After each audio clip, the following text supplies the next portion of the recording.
Welcome to the Asylum, the #1 place for your toy and collectible fix. Receive the help you need only at the Asylum. We hope you enjoy your visit.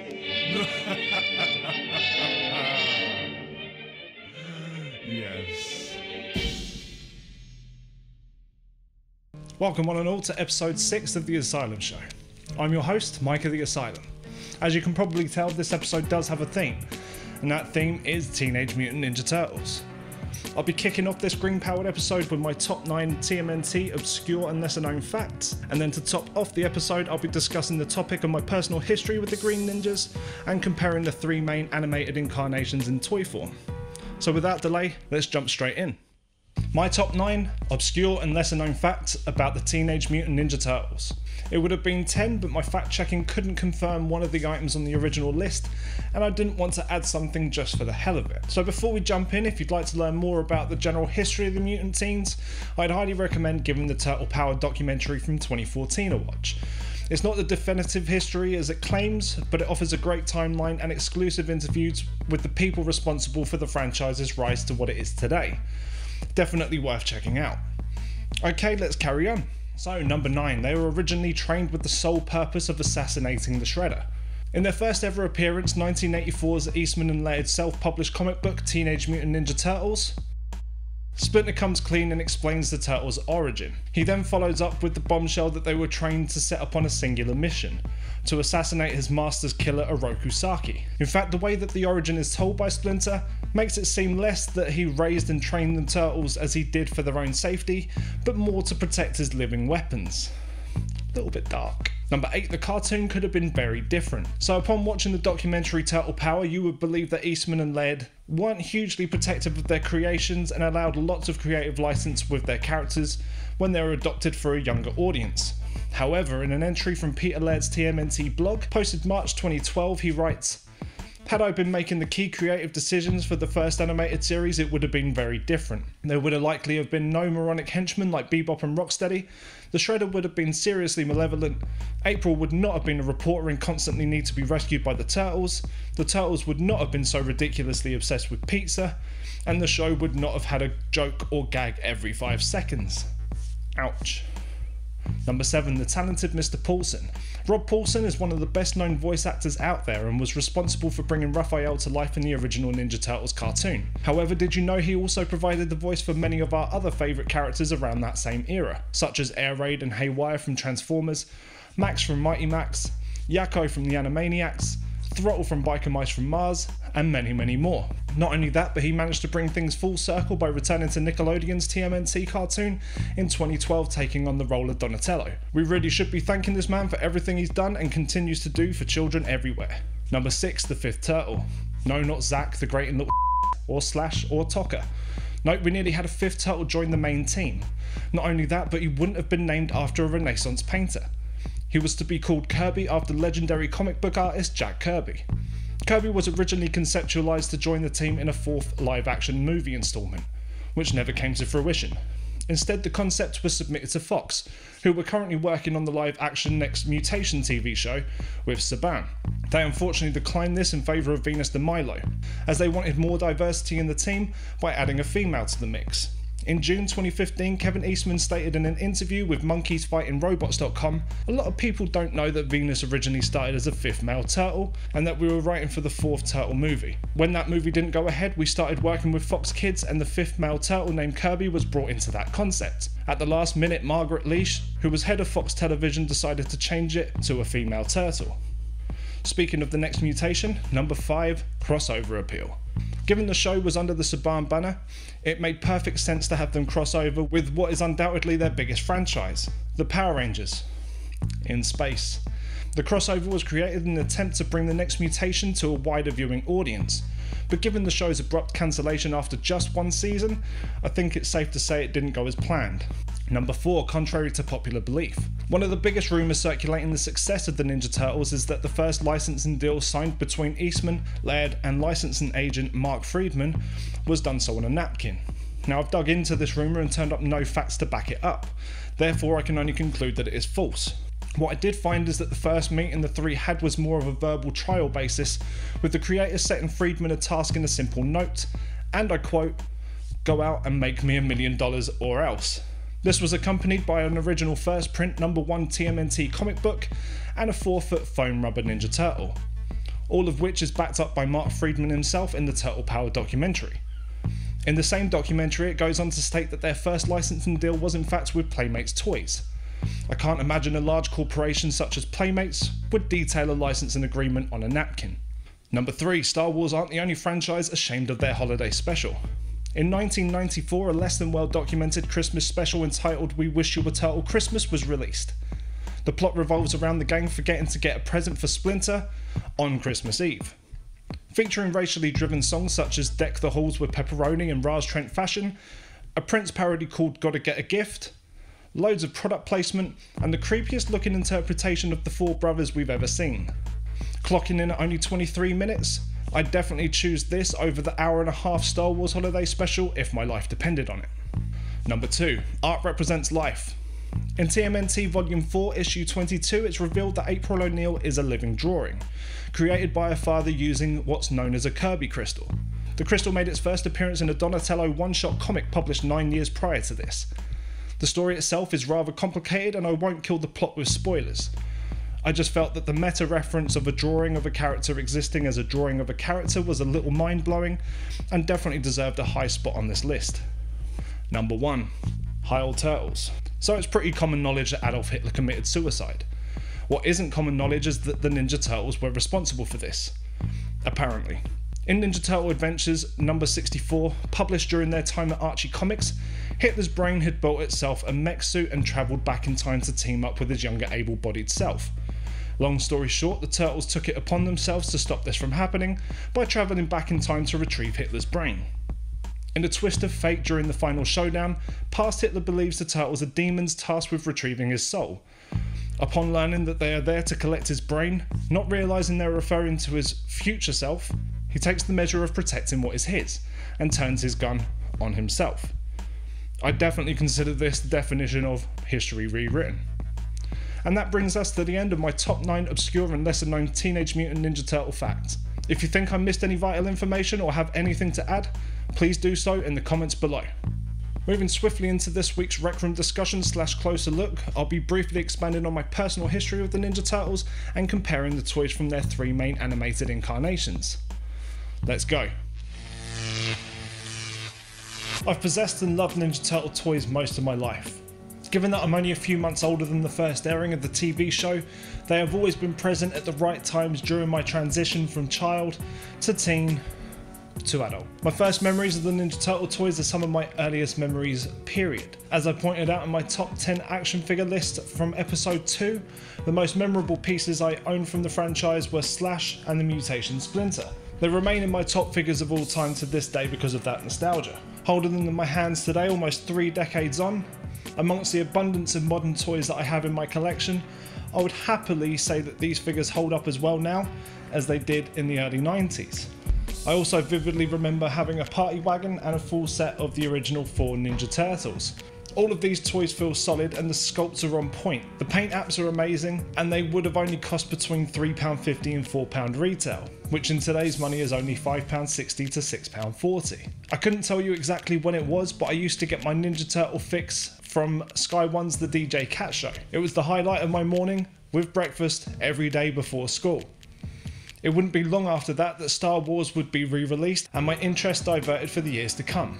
Fast forward to 2002, I was 16 going on 17 and slowly departing from Star Wars toys, but still checked the toy aisles in Woolworths every now and then. One fateful day when I was doing just that, I came across a brand new range of TMNT toys. I wasn't aware at the time that Fox had acquired the rights for Ninja Turtles or that there was a new show in production.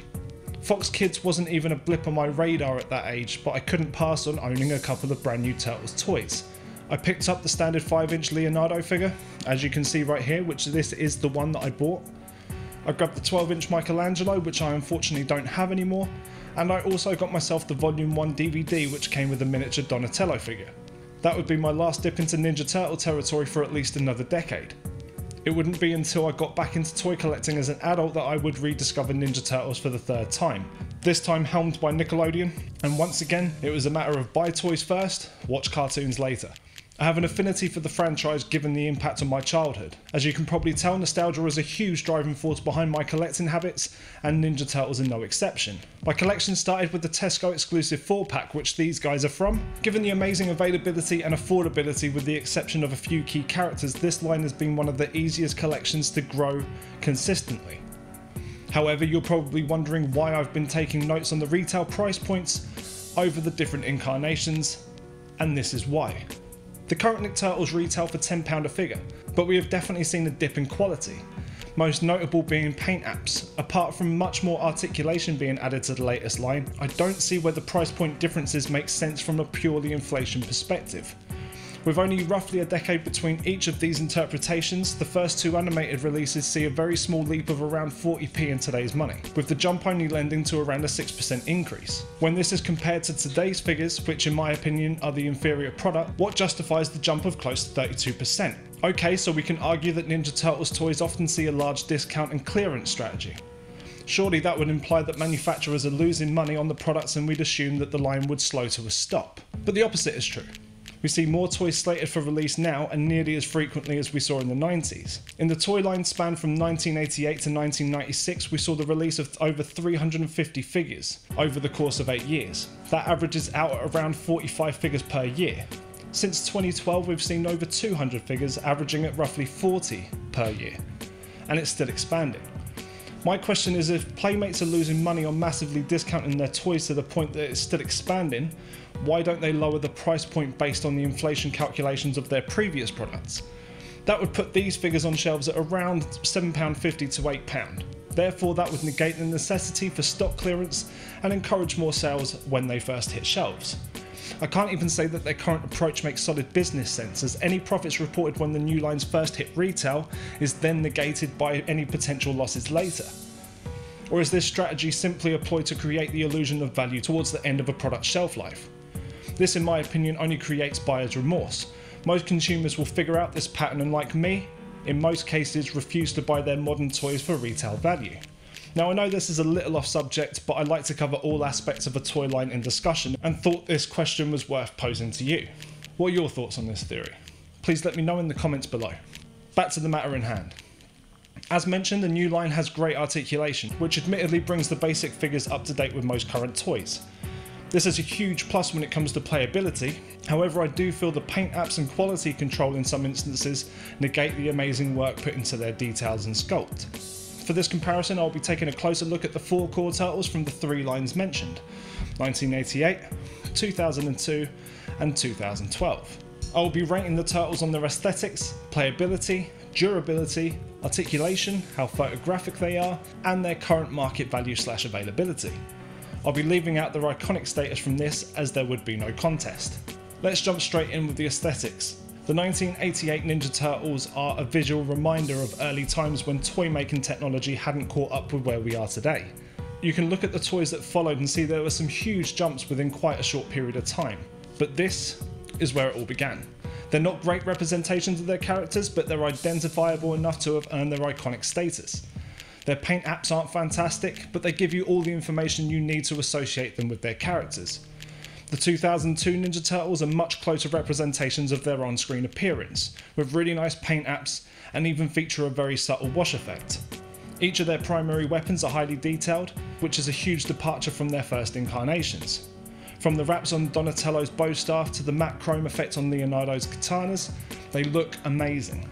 The 2012 Ninja Turtles are the only line of the 3 to utilise different body shapes as well as different flesh tones to identify each one from the other.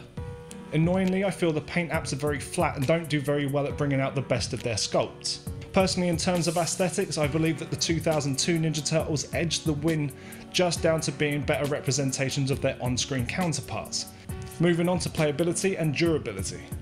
Now, we already know that the 1988 Turtles, given the examples I have here, are very durable. In fact, it's very rare to come across any in the wild that have any major damage. The most common fault you'll find with these turtles are their forearms breaking off from their swivel joints. I'd say that the 2002 Turtles share the same durability, but are less likely to suffer from plastic degradation. Obviously the 2012 Turtles haven't been around long enough to fully test their durability, but I do feel the played with examples I have come across in the wild suffer badly with loose joints, and I imagine due to their ball jointed heads we will see a lot of those turn up missing over time as well. With regards to durability, I have to give the honour to the 88 Turtles, as they have already stood the test of time, with 2012s coming in last due to their more complicated construction, which will inevitably lead to more problems. In regard to playability, the 1988 and 2002 offerings have almost identical play value. I feel the Nick Turtles edge the win in this category just due to their posability, which brings us onto articulation. Starting with the 88 Turtles, the articulation is very basic, with only a forward and back moving shoulder joint, swivel at the elbow, ball joints at the hips, and a swivel neck. The 2002 Ninja Turtles share almost identical articulation, but most notably feature awkward arm and leg positioning for a more dynamic stood pose. The main difference between these two are the standard hip joints, which have been replaced with a rotating hinge but doesn't offer anything the earlier method doesn't.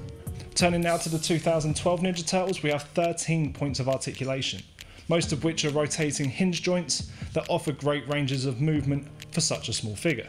This for me gives the 2012 Turtles an indisputable win for articulation. In regard to photography, each of these have their own merits. As they all follow the same scale, it's very difficult to match them with any other toy lines other than early 5 and 4 inch toys from the 90s. That being said, in my opinion, the most photographic of the three are the 2002 figures, but the best for creating different scenes are the 2012 figures, once again referring back to that articulation. Last but not least, we have value and availability. First of all, if you're looking for loose examples of these figures, a set of 88s will run you anywhere between £3 loose in poor condition with no accessories, up to £18 minty and complete per figure. A set of 2002 figures loose will again cost between £2 and £3 each with no accessories, up to between £7 and £10 for each turtle with their primary weapons. The current 2012 action figures make very little sense to buy loose. You can still pick them up for between £5 and £8 on card in today's market. However, if you are after them loose, you wouldn't want to pay more than £2 to £3 with their primary weapons per figure. Finding good condition examples of all three sets loose is still relatively easy. It's not until we get into carded figure territory that things start to look a little bit different. If you're after a standard set of 4 hardhead 1988 Ninja Turtles on their original 10-back cards, you can be looking anything between £50 and £80 or more per figure, and they are hard to come by in good condition. A set of carded 2002 Ninja Turtles will cost around £20 to £25 per figure depending on condition, but given the lower age of these, good condition examples are much easier to come by.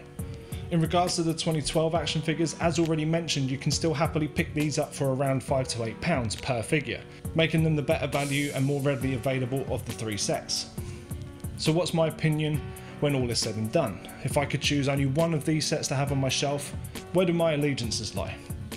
I have to admit that value wouldn't come into play where I'm concerned. If I had to choose just one set of these figures, to me it would always be the original 88s.